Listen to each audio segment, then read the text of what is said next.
Eu fico muito feliz que você está aqui, como eu disse. Nós estamos na quarta mensagem da série do livro de Daniel, e estudar o livro de Daniel tem sido tão abençoador, irmãos. Eu tenho ouvido muitos testemunhos, eu creio que não tem sido só para mim, tem sido também para nós como igreja, tem sido para você.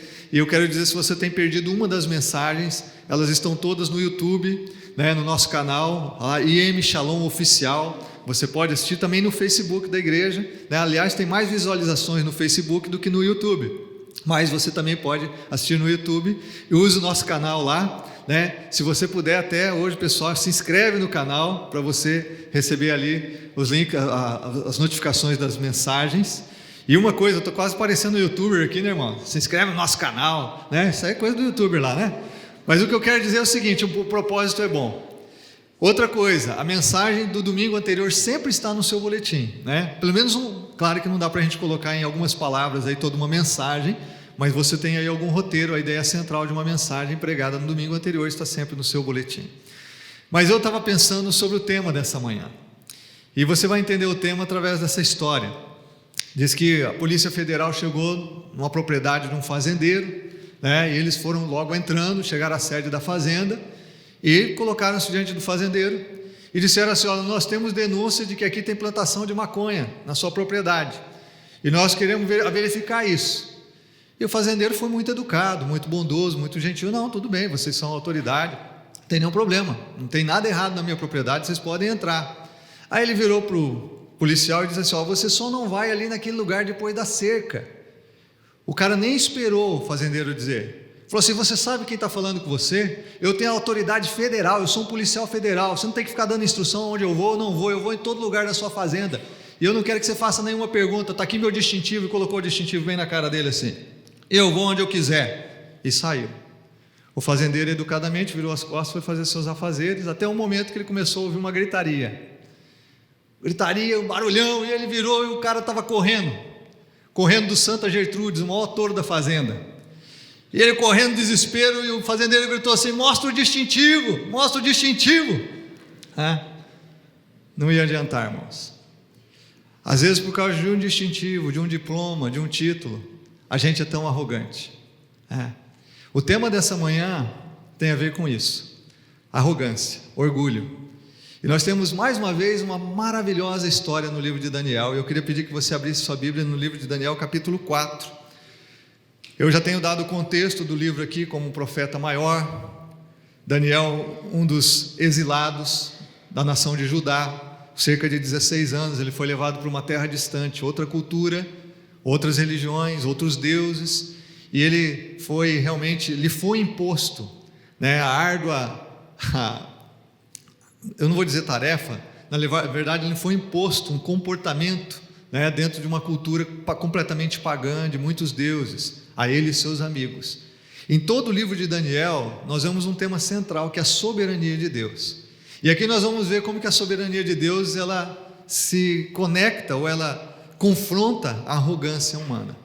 E nós temos aqui uma descrição de uma história, de um acontecimento com o grande rei Nabucodonosor, que se considerava um Deus, que era rei de reis, senhor de senhores, e na verdade era o rei do maior império do mundo naquela época, naquele momento histórico.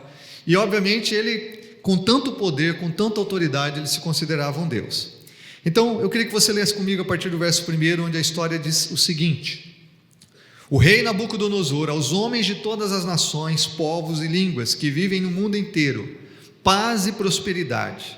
Tenho a satisfação de falar-lhes a respeito dos sinais e das maravilhas que o Deus Altíssimo realizou para mim. Como são grandes os seus sinais, como são poderosas as suas maravilhas. O seu reino é um reino eterno, o seu domínio dura de geração em geração.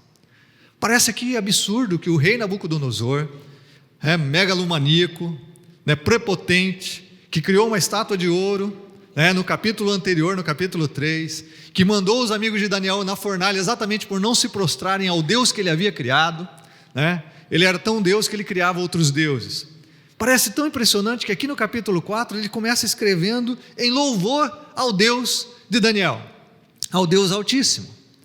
É que aqui no capítulo 4 nós temos como se fosse uma carta aberta do grande rei, falando a respeito de si mesmo, é como se fosse uma confissão feita em carta aberta. E nesse capítulo 4 nós temos a história então que se divide entre a narração do seu sonho e aí também a interpretação e o cumprimento desse sonho, que ele vai narrar na terceira pessoa. E ele narra na terceira pessoa porque ele não era capaz, naquele momento, você vai entender por quê, de ter sobriedade, de ter a racionalidade, uma mente sã e lúcida para discorrer o que aconteceu com ele. Agora observe o que ele diz aí no verso 2 e 3, ele diz que Deus realiza sinais e maravilhas, que esse Deus Altíssimo realizou sinais e maravilhas na vida dele, para revelar-se a ele. E eu quero dizer para você que da mesma forma Deus faz comigo e com você que nós estamos aqui. Nós estamos aqui nessa manhã e nós estamos na presença de um Deus que é altíssimo, ou seja, Ele está acima de todos os deuses, os falsos deuses, porque só há um verdadeiro, só há um único Deus, o Criador dos céus e da terra, de todas as coisas. Mas Ele realiza sinais que são demonstrações da sua misericórdia, da sua bondade, do seu amor. Deus, através das suas manifestações, no nosso dia a dia, Ele revela assim que nos busca e nos atrai a si mesmo. Como Jesus disse no Evangelho de João capítulo 15, não fostes vós que me escolhestes, mas eu escolhi a vocês. Deus, Ele realiza realmente intervenções na história humana, de forma sobrenatural, a fim de revelar a sua grandeza, a sua soberania, o seu poder, mas também a sua bondade, a sua misericórdia, em nos atrair para si mesmo, para que possamos conhecê-lo, para que possamos desfrutar de quem Ele é, para que possamos desfrutar também daquilo que Ele nos oferece, como bênçãos, como manifestações da sua bondade. E aí eu fico pensando também, irmãos, que tudo que Deus fez através de Daniel e dos seus 3 amigos, que eles foram instrumentos para a revelação de Deus a esse grande rei, ao Nabucodonosor. Da mesma forma que eu e você somos instrumentos para revelar Deus à nossa geração. Às vezes nós não nos damos conta da nossa importância nas mãos de Deus. Se você foi salvo por Jesus, teve os seus pecados perdoados através do sangue de Jesus na cruz do Calvário, se você nasceu de novo pelo poder do Espírito Santo, você é uma nova criatura, você tem uma nova identidade, agora você é filho e filha de Deus, e como filhos de Deus, filhos e filhas de Deus, nós somos instrumentos para revelar a glória dele na nossa geração. Daniel e seus amigos foram levados para a Babilônia, como instrumentos de Deus para revelar a grandeza do Senhor, Criador dos céus e da terra, ao grande rei Nabucodonosor, à sua corte e a toda a população daquele país, como Deus os usou poderosamente. E o rei, ele começa a discorrer exatamente sobre isso. O texto segue no verso 4 dizendo o seguinte: eu, Nabucodonosor, estava satisfeito e próspero em casa, estava satisfeito no meu palácio, e tive um sonho que me deixou alarmado. Estando eu deitado em minha cama, os pensamentos e visões que passaram pela minha mente deixaram-me aterrorizado. Por isso decretei que todos os sábios da Babilônia fossem trazidos à minha presença para interpretarem o sonho para mim. Quando os magos, os encantadores, os astrólogos e os adivinhos vieram, contei-lhes o sonho, mas eles não puderam interpretá-lo. Segunda vez no livro de Daniel, que Deus incomoda esse rei na sua soberba, na sua arrogância, na sua prosperidade, que incomoda o rei com um sonho. Eu já disse aqui 2 semanas atrás, quando meditávamos no capítulo 2, que o rei tem que lidar com uma coisa que ele não tem controle.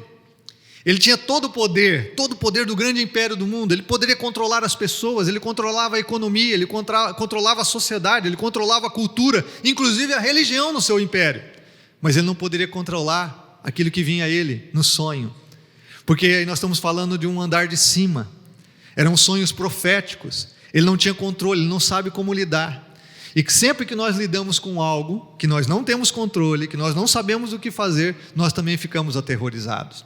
E Deus usava desse instrumento do sonho, exatamente para aterrorizar, ou na verdade, despertar o coração de Nabucodonosor para uma outra realidade, para desafiá-lo, para que ele não entendesse que ele não tinha controle sobre todas as coisas. Às vezes a gente fala do andar de cima e do andar de baixo, irmãos. O pastor Jeremias Pereira, um pastor conhecido no Brasil, ele fala desse andar de cima e do andar de baixo. O andar de cima a gente deixa com Deus. O andar de baixo a gente serve a Deus com fidelidade e faz o nosso melhor.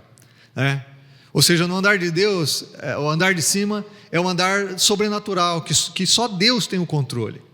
Agora, na nossa vida aqui, eu e você temos coisas que nós realizamos, que nós devemos honrar esse Deus que tem o controle do mundo de cima e do de baixo, do andar superior e do andar inferior, dos céus e da terra. E esse Nabucodonosor está se defrontando com uma realidade superior a ele. E ele não sabe o que fazer. Agora olha o que acontece. Ele chama mais uma vez os maiores sábios da sua corte, a sua liderança, aqueles que eram as pessoas mais capacitadas do seu império, e eles não dão conta de, mais uma vez, interpretar o sonho. Eles não dão conta. Lembre-se que a ciência humana, a capacidade humana tem seus limites. Apesar de todo o desenvolvimento científico, tecnológico, irmãos, de toda a ciência, de toda a racionalidade na nossa geração, ela ainda é limitada. Ela não explica aquilo que acontece no andar superior. Ela não tem controle sobre as coisas que acontecem nesse mundo, sobre todas as coisas. É um engano do ser humano achar que na sua racionalidade ele vai realmente deter todo o poder, de tal forma a ter controle sobre todas as mazelas ou sobre todos os desafios que nós enfrentamos como seres humanos. Isso era muito utópico, no início do século passado, onde os racionalistas apregoavam que o ser humano, na sua racionalidade, ia achar solução para todos os problemas da humanidade. E aí vieram as 2 grandes guerras mundiais e tanto sofrimento para a história da humanidade, e isso caiu por terra. O ser humano, por mais inteligente que seja, por mais sábio que seja, tem os seus limites. Só Deus desconhece limites, irmãos. Só Deus realmente tem todo o poder e controle absoluto das coisas. Bom, nós vemos isso. A sabedoria do mundo revela os seus limites. E aí então nós temos aquele que é o único que está conectado com Deus e que pode revelar, porque ele é um mensageiro de Deus. Então no verso 8 nós vemos o rei destacando o seguinte: por fim veio Daniel à minha presença, e eu lhe contei o sonho. Ele é chamado Beltesazar em homenagem ao nome do meu Deus. O rei tinha um tipo de padroeiro, um Deus que ele servia, um Deus que ele criara. O nome do meu Deus, é o padroeiro dele. E ele diz assim: o Espírito dos santos deuses está em Daniel, está nele. E eu disse: Beltesazar, chefe dos magos, sei que o Espírito dos santos deuses está em você, e que nenhum mistério é difícil demais para você. Vou contar-lhe o meu sonho, interprete-o para mim. Apesar de tantas revelações de Deus, o rei continua na sua visão de mundo, a sua cosmovisão completamente influenciada pela religião politeísta. É por isso que ele não adora o Deus de Daniel. Ele se refere ao próprio Deus, ele se refere ao seu Deus. Ele também se refere ao Espírito dos santos deuses, porque essa é a cultura do rei, que Deus realmente quer transformar esse coração. O texto segue: estas são as visões que tive quando estava deitado na minha cama. Olhei, ali diante de mim estava uma árvore muito alta no meio da terra. A árvore cresceu tanto que a sua copa encostou no céu, era visível até os confins da terra, tinha belas folhas, muitos frutos, e nela havia alimento para todos. Debaixo dela os animais do campo achavam um abrigo, e as aves do céu viviam em seus galhos. Todas as criaturas se alimentavam da árvore. Nas visões que tive deitado em minha cama, olhei e vi diante de mim uma sentinela, um anjo que descia do céu. E ele gritou em alta voz: derrubem a árvore e cortem os seus galhos, arranquem as suas folhas e espalhem os seus frutos, fujam os animais de debaixo dela e as aves dos seus galhos, mas deixem o toco e as suas raízes, presos com ferro e bronze. Fique ele no chão, em meio à relva do campo. Ele será molhado com o orvalho do céu, e com os animais comerá a grama da terra.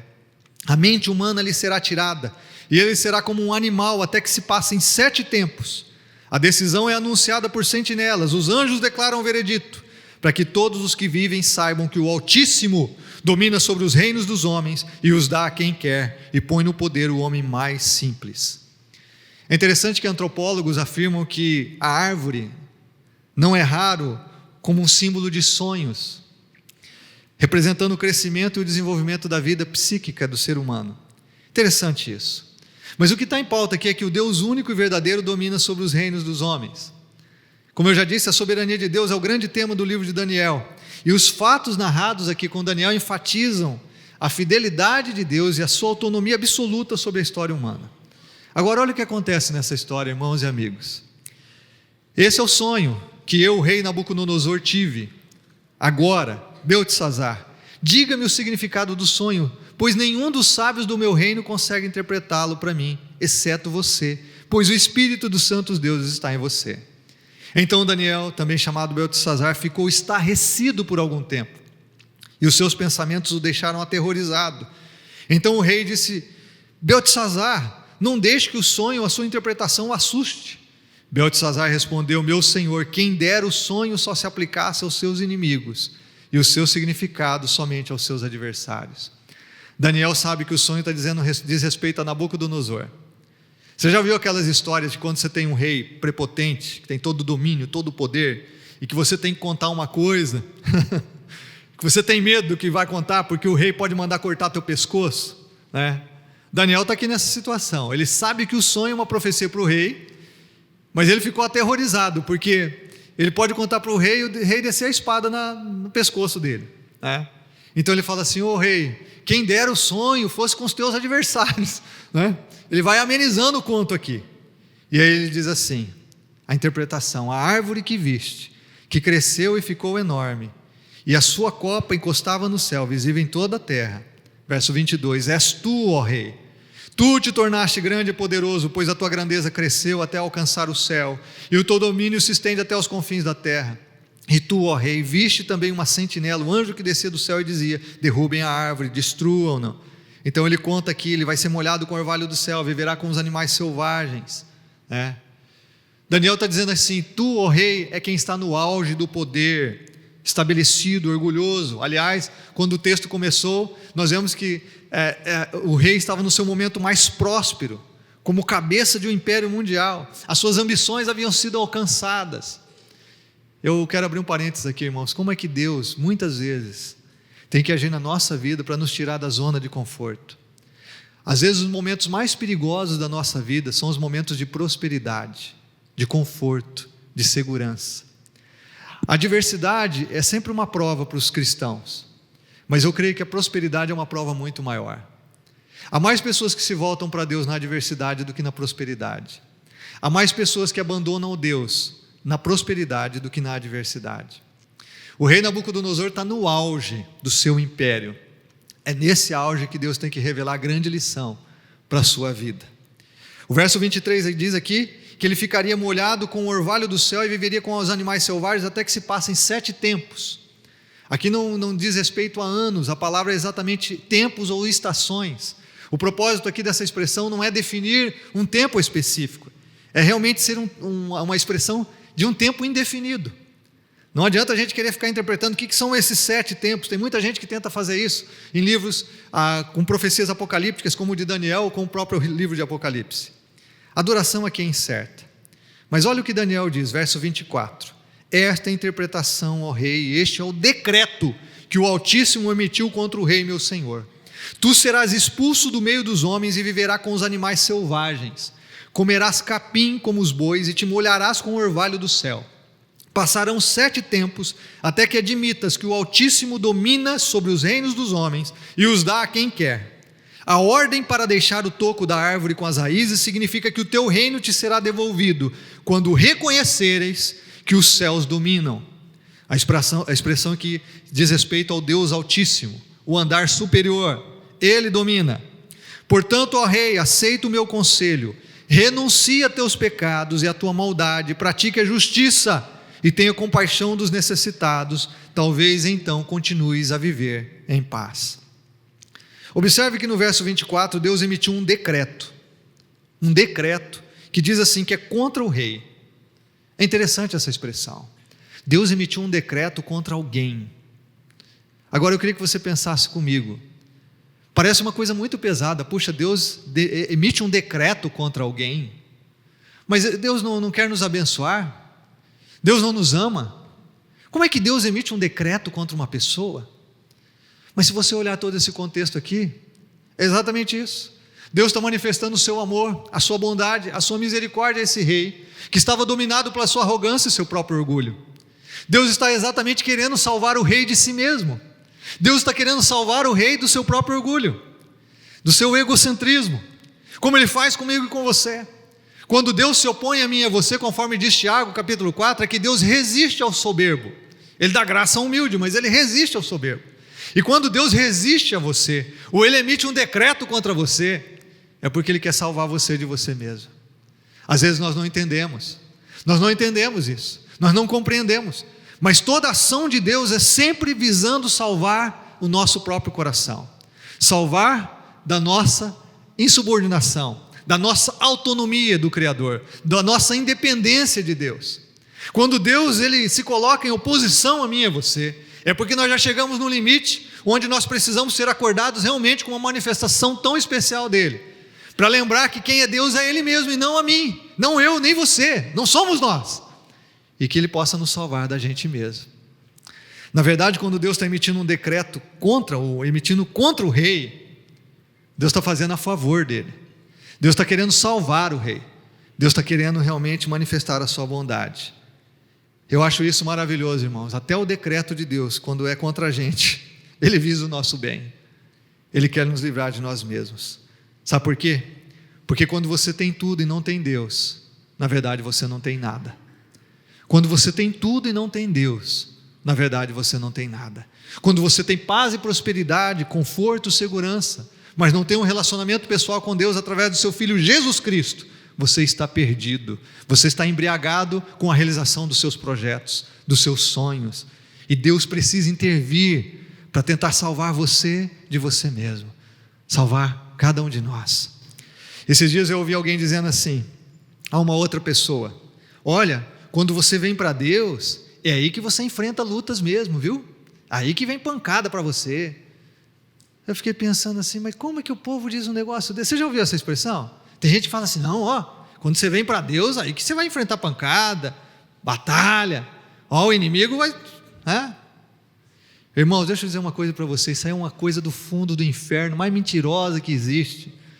Pelo amor de Deus, quando você vem para Deus, tua vida fica pior, aí que você vai enfrentar batalha. Pelo amor de Deus, batalha é quando a gente é Deus da nossa própria vida, quando a gente domina o nosso próprio coração, quando a gente está embriagado com as coisas desse mundo. Isso que é viver na desgraça, na sarjeta, irmão.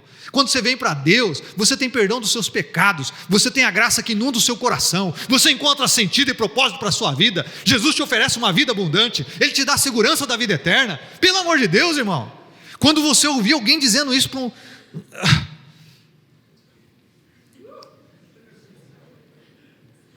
Eu fico doido, irmão, sabe por quê? É um irmão falando para um novo convertido que estava a primeira vez num grupo pequeno. Um crente falando para um cara que está no processo de conversão, que está enfrentando uma enfermidade difícil, que Deus está quebrantando, usando uma enfermidade para quebrar o coração dele. Está chegando para Jesus, e vem um cara que diz que tem fé em Deus para dizer assim, olha, mas depois que você vem para Jesus, é que você vai enfrentar a batalha mesmo. Pelo amor de Deus, irmão. Pelo amor de Deus. Você compreende? Quando você vem para Deus é que você encontra a vida de verdade. Quando você vem para Deus é que você encontra realmente sentido e propósito para o seu coração. Mas fé cristã tem batalha. Tem. E quem não está na fé não tem batalha? E quem não tem Jesus está sofrendo aí?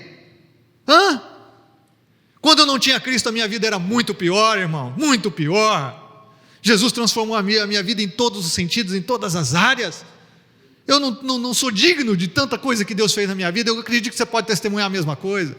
Então, por favor, nunca diga isso. Nunca diga isso. Mas tem oposição do diabo.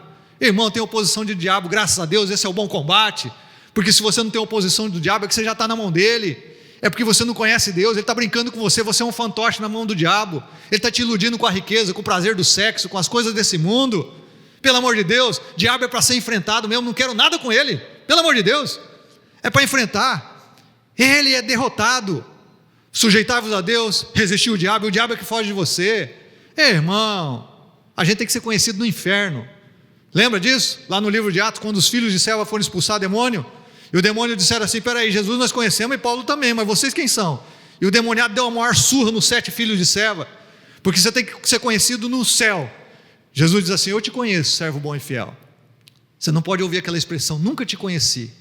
Não, eu te conheço, porque você anda comigo, você é meu filho. Segundo, você tem que ser conhecido no inferno. O diabo tem que saber quem é você. Não, esse cara aqui anda com Deus, esse aqui é um jovem que anda com Deus, esse aqui é uma moça que honra a Deus, esse aqui é um homem que honra a Deus. Eu não mexo com ele não. E quando eu tento, ele me resiste e eu fujo dele. É assim que tem que ser, irmão. Amém, meus irmãos? Posso ouvir um amém de vocês? Pelo amor de Deus, glória a Deus. Nunca ouvi uma coisa mais absurda. Não, já ouvi várias. Mas esse negócio do cara dizer quando você vem para Jesus aí que a vida fica difícil, pelo amor de Deus, irmãos, Pelo amor de Deus. Eu acho que esse cara talvez não conheceu Jesus, não. Ele conheceu a religião, ele se tornou membro da igreja, mas ele não conheceu Jesus ainda. O verso 26 diz assim: os céus dominam. Deus está no controle, o andar superior domina, irmão. Deus tem todo o poder nos céus e na terra. E agora olha o que ele diz no verso 27 para o rei, finalzinho do texto. Daniel aconselha o rei a evitar a tragédia por meio de uma atitude imediata. Ele diz para o rei: ô rei, renuncia os teus pecados. Eu te aconselho, rei, quem sabe isso não venha acontecer com você. Renuncia os teus pecados. Irmãos, o que Daniel está falando aqui pode dar uma ideia de salvação pelas obras. Renuncia o pecado, pratica a justiça, faz bem para os necessitados e aí você é salvo. Não, não é isso que Daniel está dizendo. O que Daniel está dizendo aqui é o seguinte: muda de atitude e reconhece a soberania de Deus, age em conformidade com aquele que domina sobre todas as coisas e mostra que você quebrantou o seu coração, mostra que você se arrependeu de ser Deus da sua própria vida e de se achar Deus do império que Deus deu a você, como está muito claro no livro de Daniel. Agora, como que isso é difícil, né, irmão? Daniel diz assim: olha, eu te aconselho, se arrepende dos seus pecados. O sentido aqui é de romper com velhos hábitos, fazer o que é certo, porque se reconhece a soberania de Deus sobre a sua própria vida. Irmãos, às vezes eu converso com as pessoas estão sofrendo na área sentimental, relacionamentos errados, machucadas, feridas, estão sofrendo com problemas financeiros por escolhas erradas, por má administração, estão sofrendo com vícios, com hábitos destrutivos, muitas vezes estão em quadros depressivos, com síndromes, exatamente por práticas de vida erradas. E aí você diz assim: olha, você rompe com isso, reconhece a soberania de Deus, Deus tem uma nova vida para você. E a pessoa, apesar de todo o seu sofrimento, ela continua nas suas práticas, ela continua com seus hábitos destrutivos, ela continua com seus pecados, ela não rompe. É tão difícil isso, ver isso acontecendo. Você sabe onde vai dar o caminho dessa pessoa, você sabe onde ela vai chegar, em que abismo ela vai cair, mas ela continua apesar do conselho, da advertência, da exortação que você dá de forma amorosa. Ela continua no mesmo rumo, com o coração endurecido, ao invés de reconhecer a soberania de Deus e se lançar nos seus braços de amor, de entender que até mesmo a repreensão de Deus é um chamado para o seu amor, para o seu perdão, para a sua graça, para a sua salvação. A pessoa se mantém no seu caminho errado. A advertência de Deus, irmãos, eu quero abrir um parênteses aqui para destacar isso, sempre visa o arrependimento dos nossos pecados. O arrependimento é a chave para a vida espiritual. Hoje muitos querem seguir a Cristo sem se arrepender dos seus pecados, e é por isso que nunca vencem os seus pecados. Sabe por que as pessoas não vencem os seus pecados? É porque elas nunca se arrependeram de verdade dos seus pecados. Porque quando há arrependimento, há transformação. É o metanoia que nós aprendemos no curso de verdades básicas, na lição 4, uma mudança de mente que muda o nosso comportamento. Quando há arrependimento, quando há quebrantamento no coração, quando há um batismo de lágrimas, quando eu reconheço diante da grandeza de Deus que eu sou um pecador miserável e estou me arrependendo dos meus pecados, reconhecendo a miséria do meu coração, há a transformação da graça dentro do nosso coração, irmãos. Mas muitos de nós queremos seguir Jesus sem arrependimento, práticas erradas, em desobediência clara contra a palavra de Deus. Esse é um engano, é uma ilusão. Ninguém pode seguir a Deus sem se arrepender dos seus pecados. Por isso que a primeira mensagem de Jesus em Marcos capítulo 1, verso 15 é chegado o reino de Deus, arrependei-vos e crede no Evangelho. É a mensagem do arrependimento. O que nós estamos vendo aqui é Daniel dizendo: rei, se arrepende.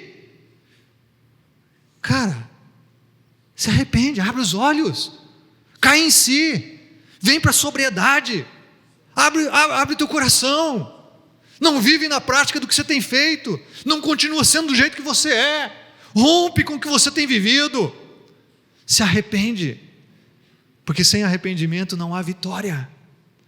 Irmãos, é um erro nós adorarmos a Deus sem arrependimento no coração. Eu fico impressionado, eu poderia mencionar aqui dezenas e dezenas de textos sobre o arrependimento, mas esse dia no meu devocional me impactou a palavra de Paulo aos líderes de Éfeso. Ele está falando do seu ministério, ele diz assim: testifiquei tanto a judeus como a gregos que eles precisam converter-se a Deus com arrependimento e fé em nosso Senhor Jesus. Ele diz: o tempo todo eu ensinei isso, essa é a mensagem. Todo o tempo eu testifiquei para todo mundo que precisam se converter a Deus com arrependimento e fé. O problema é que tem muita gente querendo se converter sem arrependimento. Não existe isso, irmãos. Conversão a Deus, volta para Deus, sujeição ao amor soberano, gracioso de Deus, a sua grandeza implica em arrependimento. Eu tenho que orar, Senhor, eu sou um mentiroso, eu sou um pornógrafo, eu sou um promíscuo, eu sou desonesto nos negócios, eu trato mal minha esposa e os meus filhos, eu sou irascível, eu sou um cara omisso, porque eu sei que tem que amar e não amo, eu sei que tem que perdoar e não perdoo, porque a gente não peca só por ação, a gente peca por omissão, a gente sabe o que deve fazer e não faz. Senhor, eu sou esse cara aqui, tem misericórdia de mim, me perdoa, Senhor, me perdoa. A igreja em Éfeso, essa mesma igreja que Paulo está falando para os líderes aqui em Apocalipse, Jesus diz para essa igreja: contra você, porém, tenho isso, você abandonou o seu primeiro amor. Lembre-se de onde caiu, arrependa-se e pratique as obras que praticava no princípio. Volta, quebra esse ciclo de maus hábitos, quebra essa prática de vida que você está tendo. Se não se arrepender, virei a você e tirarei o seu candelabro do seu lugar. Preste atenção, irmãos e igreja. Preste atenção, você que nos visita nessa manhã. Deus ama demais você, mas Ele te chama ao arrependimento. Irmãos, quando nós estamos frios espiritualmente, nós precisamos de arrependimento. A igreja estava aqui, perdeu o primeiro amor, e Jesus não disse para chamar alguém para fazer um culto mais quente. Jesus não diz assim: muda de igreja para você ir para um culto mais avivado. Jesus diz assim: arrepende do teu pecado. Quando nós estamos frios espiritualmente, irmãos, o problema não está no outro. Normalmente, 99% das vezes que nós estamos frios espiritualmente, o problema não está no outro, não está na igreja, não está nas pessoas, não está no culto, o problema está em nós mesmos. É por isso que Deus não disse aqui: vai e procura outro lugar, vai então e procura uma música melhor, vai, faz isso ou aquilo. Deus diz assim: se arrepende e pratica as coisas que você praticava no início, você vai ver se o amor não vai inundar o teu coração de novo. Volta à prática das primeiras coisas, quando você nasceu de novo pelo poder do Espírito, quando você se converteu a Jesus. Volta a orar, ler a Bíblia, jejuar, buscar Deus de todo o coração. Volta a ter a palavra de Deus como autoridade na sua vida e obedeça, e você vai ver se o amor de Deus não vai inundar o teu coração. É isso que a Bíblia diz. Não confunda Deus te ama com Deus te aprova. Deus te ama sim, mas Ele não aprova o nosso pecado. Não confunda isso. Gosto de uma frase de John MacArthur, que ele diz assim: o verdadeiro evangelho é sempre um chamado à autonegação, não é um chamado para a autorrealização. Irmãos, Deus sempre tenta, o alvo maior de Deus é libertar você de você mesmo, não é nem libertar da cultura, nem do mundo, nem do pecado, no sentido de que é uma coisa imposta pelo mundo sobre você, nem do diabo. O maior desafio de Deus é libertar você de você mesmo, libertar a gente de nós mesmos. É por isso que a rendição é a característica que define o discípulo de Jesus, é o arrependimento. Sem arrependimento não tem salvação, sem arrependimento não tem santificação, sem arrependimento não tem consagração de vida a Deus, irmãos. Não existe, não existe. Agora olha o que acontece nessa história. Daniel diz: eu te aconselho, rei, arrepende-te. Mas olha o que acontece. Tudo isso aconteceu com o rei Nabucodonosor. 12 meses depois, quando o rei estava andando no terraço do palácio real da Babilônia, disse: acaso não é esta a grande Babilônia que eu construí como capital do meu reino, com o meu enorme poder e para a glória da minha majestade? As palavras ainda estavam nos seus lábios, quando veio do céu uma voz que disse: é isso que está decretado quanto a você, rei Nabucodonosor. Sua autoridade real lhe foi tirada. Para pensar aqui um pouquinho. Daniel aconselhou o rei: muda a tua vida, cara. Quanto tempo passou, irmãos? Está dizendo o texto aí? 12 meses. O cara levou 1 ano para se arrepender e não se arrependeu. Tem alguém aqui que se identifica com o Nabu? Tem alguém aqui que se identifica? Deus fala com você: se arrepende, abandona teu pecado. E aí você continua o mesmo cara, continua a mesma mulher, continua do mesmo jeito, como se nada fosse acontecer. Deus está dizendo amorosamente para você: se arrepende, rompe o ciclo do pecado, mas você continua do mesmo jeito, como se nada fosse acontecer. 12 meses depois aconteceu. Ele teve 1 ano, irmãos, de carência. 1 ano de carência para se arrepender. Ele teve tempo. Deus mandou uma mensagem para ele, profética: é você, rei. Mensagens em letras garrafais: é você. E ele não se arrepende. E Deus dá um prazo de carência ainda, de misericórdia, estende a mão, mas ele não se arrepende. E passa 1 mês, e passa 2, e passa 3, e passa 4, ele não se arrepende. E quando chega 12 meses, ele olha para o seu império, e ele se ensoberbece ainda mais. Ele diz: olha o grande império, o meu enorme poder, nossa, como é a minha majestade. Talvez ele estava aqui no auge das suas construções arquitetônicas. Você sabe que a Babilônia foi muito conhecida pelos jardins suspensos da Babilônia, uma das 7 maravilhas do mundo antigo, que alguns arqueólogos dizem que talvez seja até um mito, porque não há provas de vestígios arqueológicos desses jardins suspensos, mas eles são considerados das 7 maravilhas do mundo antigo. Talvez ele estivesse contemplando toda a sua capital ali, e é o que ele disse que estava fazendo, mas ele não se arrepende na sua soberba. Verso 32, Deus diz assim: você será expulso do meio dos homens, você vai comer capim debaixo do orvalho. E foi isso que aconteceu, irmãos. O final do texto diz aí: seu corpo molhou-se com o orvalho do céu, até que os seus cabelos e pelos cresceram como as penas de uma águia, e as suas unhas como as garras de uma ave.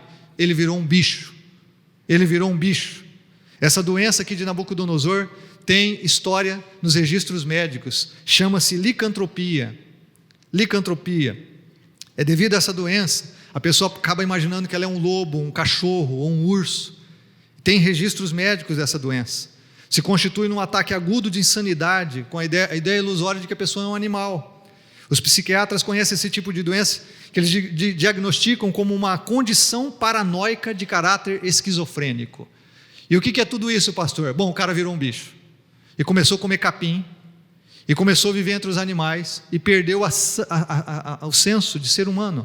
Aquele que se colocava acima de todos os homens, se tornou inferior a todos eles. Aquele que se colocava como um Deus acima da humanidade, se torna menos homem. Ele se torna como um animal. E a Bíblia diz que isso ia acontecer por 7 tempos, era um tempo indefinido. Até que ele reconhecesse quem realmente tem o controle. Até que ele reconhecesse quem realmente é Deus. Quem é Deus? E aí então, irmãos, nós vemos que realmente a fonte do nosso pecado, talvez a fonte de todos os nossos pecados, é a nossa arrogância, o nosso orgulho, nós acharmos que somos deuses da nossa própria vida. Esse é o 4º e último incidente da vida do rei, né? E ele cai exatamente no momento da sua arrogância. Me lembra muito o que aconteceu com o rei Herodes no Novo Testamento.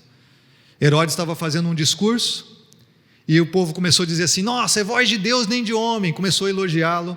E a Bíblia diz aqui no livro de Atos 12, que visto que Herodes não glorificou a Deus, imediatamente um anjo do Senhor o feriu e ele morreu comido por vermes. Deus tem um quê assim com esses caras que são déspotas, donos do mundo, que se acham acima de Deus?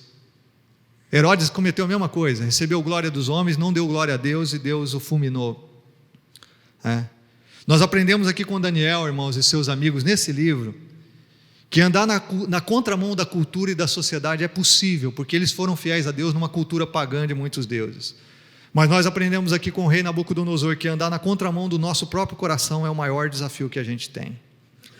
Então a história termina: ao fim daquele período, eu, Nabucodonosor, levantei os olhos ao céu e percebi que o meu entendimento tinha voltado. Então louvei o Altíssimo, honrei e glorifiquei aquele que vive para sempre. O seu domínio é um domínio eterno, o seu reino dura de geração em geração. Todos os povos da terra são como nada diante dele. Ele age como lhe agrada, com os exércitos dos céus e com os habitantes da terra. Ninguém é capaz de resistir à sua mão, nem de dizer-lhe o que fizeste. Aqui nós vemos uma importante relação entre o exercício da fé e a volta à razão. Quando você começa realmente a dedicar o seu coração, a reconhecer quem Deus é isso que te dá sobriedade para a vida, serenidade para a vida. A sanidade veio de uma autoavaliação desse rei. É só quando ele cai em si, diante da grandeza de Deus, que ele volta à sobriedade. Veja aqui que ele diz no verso 35, ninguém é capaz de resistir a Deus. Então por que nós pensamos que é possível, irmãos? Por que muitos de nós pensamos? Nós estamos num entrave teológico aqui. A gente sabe que Deus é soberano, mas a gente quer resistir a Ele. Como diz em Isaías, capítulo 43, 13, Deus diz assim: agindo eu, quem impedirá? Ninguém pode impedir o agir de Deus. Resistir a Deus é uma ilusão humana e maligna. É algo também fútil e vazio, efêmero, que nunca vai trazer nada de bom para nós. Por isso, a história segue, o rei dizendo: naquele momento voltou o meu entendimento, eu recuperei a honra, a majestade e a glória do meu reino. Meus conselheiros e nobres me procuraram, meu trono me foi restaurado, a minha grandeza veio a ser ainda maior. Mas agora eu, Nabucodonosor, louvo e exalto e glorifico o Rei dos céus, porque tudo que ele faz é certo, todos os seus caminhos são justos, e ele tem poder para humilhar aqueles que vivem com arrogância. Assim termina essa história, assim termina esse capítulo. O rei começou e terminou esse capítulo com louvor ao Deus Altíssimo. A alegre resposta do rei a tudo que lhe aconteceu foi dar graças ao Deus Altíssimo e publicar a sua experiência. Porque nós vemos aqui, irmãos, que Deus é soberano, tem todo o poder não só sobre os reinos, mas também sobre as vidas dos indivíduos, das pessoas individualmente, como a minha e a sua. Esse é o Deus de Daniel, esse é o Deus da Bíblia. Deus havia afligido ao rei por desejar lhe mostrar aqui a sua misericórdia. E Deus tem investido na sua vida, tem mexido as coisas, nas circunstâncias, tem revelado o seu amor, tem trazido você a ouvir a palavra, exatamente porque Ele ama você e quer demonstrar misericórdia a você. Agora, tudo que nós vemos no livro de Daniel, irmãos, parece que ainda o rei não se converteu ao Deus Altíssimo, apesar de toda essa experiência. Isso que é muito triste. Como eu vejo isso na vida da igreja, na vida de muitas pessoas, que veem milagres de Deus, veem a grandeza de Deus, mas nunca rendem a Deus todo o coração. Ele exaltou sim a Deus aqui, ele disse que o louvor deveria ser dado a Ele, mas nós não vemos aqui uma oração de penitência, uma confissão de fé, exatamente dizendo assim: esse é o único Deus verdadeiro, eu renuncio a todos os outros deuses do meu império, eu renuncio a mim mesmo. Nós não vemos isso acontecendo na vida dele, mas o fato é que Deus agiu com toda misericórdia para esse rei, porque o desejo de Deus é que todas as pessoas sejam salvas e cheguem ao pleno conhecimento da verdade. É esse o desejo de Deus. 1 Timóteo 2,4, a Bíblia diz aqui que todos os caminhos de Deus são justos. Deus é sempre justo. Talvez haja alguém aqui nessa manhã que ache que Deus é injusto. Deus não é, Deus é sempre justo.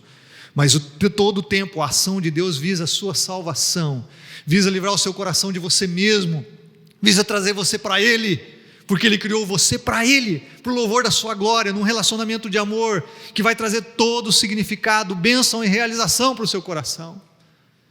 Será que você não está aqui nessa manhã com a atitude arrogante do rei Nabucodonosor? Talvez você não se considere dono de um império mundial, talvez você não se considere o dono de uma grande empresa, talvez você esteja aí no seu apartamento achando tudo que você conquistou, talvez você nem se gabe das suas posses materiais, mas você continua Deus da sua vida, você continua dando as cartas, você continua sendo o Senhor do seu coração, você continua vivendo a sua própria agenda, fazendo a sua própria vontade, você continua se colocando acima de Deus, porque está escolhendo o seu próprio caminho. Será que você não percebe o que Deus tem falado conosco nessas semanas, irmão, irmã? Você que está aqui nessa manhã, Deus quer o nosso quebrantamento, Deus quer que a gente se lance aos seus pés, não para nos humilhar, não para pisar sobre a gente, porque esse não é o caráter de Deus, mas Ele quer que a gente se lance aos seus pés, para que Ele realmente possa nos levantar, com uma nova identidade, com uma nova vida, com nova dignidade, que Ele possa nos levantar para andarmos com Ele de todo o coração, cheios de amor e de graça, e aí sim, renunciar às paixões, nossos desejos pecaminosos, renunciar a essa cultura que nos leva para longe de Deus, e vivermos como agentes de transformação na nossa geração, fazendo diferença para a glória do nome do Senhor. Irmãos, Deus tem chamado você a isso, é por isso que você está aqui nessa manhã. Você não está aqui por um acidente, você não está aqui porque simplesmente alguém te convidou, forçado por alguém, você não está aqui por circunstâncias aleatórias, você está aqui por vontade de Deus. Você está aqui nessa manhã para ouvir a palavra de Deus, porque Ele te chama para Ele, Ele chama você para Ele. Você está aqui nessa manhã porque Ele não desistiu de você. Ele te ama demais, Ele quer você, porque Ele quer que você viva tudo plenamente, no centro da vontade dEle, tudo que Ele planejou para você, em seu perfeito amor, justiça e graça. É uma tolice vivemos arrogantes, é uma tolice vivemos sem Deus. O maior erro de um ser humano é achar que pode ser feliz sem Jesus. Feche os seus olhos, eu quero orar com você. Eu quero orar com você, mas eu quero fazer algo diferente nessa manhã. Enquanto o pessoal vai chegar aqui, nós vamos cantar uma música que diz que Deus é o nosso universo, Ele é o nosso Deus, Ele é o Senhor. Mas eu quero convidar você, nessa manhã, a se colocar diante de Deus de todo o coração. Se você está aqui nessa manhã e já rendeu o teu coração a Jesus, eu quero te convidar a dar glória ao nome dEle, a mais uma vez se prostrar diante dEle, a reafirmar que a tua vida pertence completamente a Ele, a se consagrar a Ele mais uma vez nessa manhã. Agora, se você está aqui nessa manhã e nunca entregou seu coração a Jesus, nunca chegou ao ponto, talvez seja até louva, você ergue a mão, você canta, você dá glória a Deus como Nabucodonosor fez aqui, mas você nunca afirmou completamente o seu arrependimento diante de Deus. Você nunca renunciou completamente à sua vida para entregá-la completamente a Deus. Você nunca fez isso. Você nunca se arrependeu e nunca disse: Senhor, eu não quero mais ser dono de mim mesmo, eu não quero mais ser Senhor da minha vida, eu quero que o Senhor seja o Senhor do meu coração, eu quero ser uma nova pessoa, eu quero um novo coração, uma nova vida, eu quero me render a Ti. Você precisa receber Jesus como Senhor e Salvador, arrependendo-se dos seus pecados. Ele te capacita a vencê-los, Ele vai tirá-los dele, Ele vai perdoar você e vai te purificar de toda injustiça. Então eu queria chamar todos nós aqui, todos nós. Eu queria pedir que, se você pode, não tem nenhum problema físico, eu queria pedir que você se ajoelhasse aí no seu lugar, que você entregasse seu coração a Jesus, seja qual o momento da sua história, que você se ajoelhasse, tivesse um tempinho de oração agora, de joelhos, se prostrasse diante de Deus, enquanto nós somos ministrados por essa canção.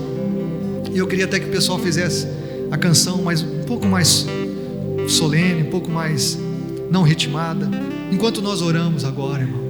Consagre o seu coração ao Senhor, não saia daqui sem entregar totalmente seu coração a Ele, enquanto somos ministrados por essa canção. Depois nós vamos orar juntos, encerrando a nossa reunião. Mas ore ao Senhor, tenha o tempo seu com Deus nesse momento.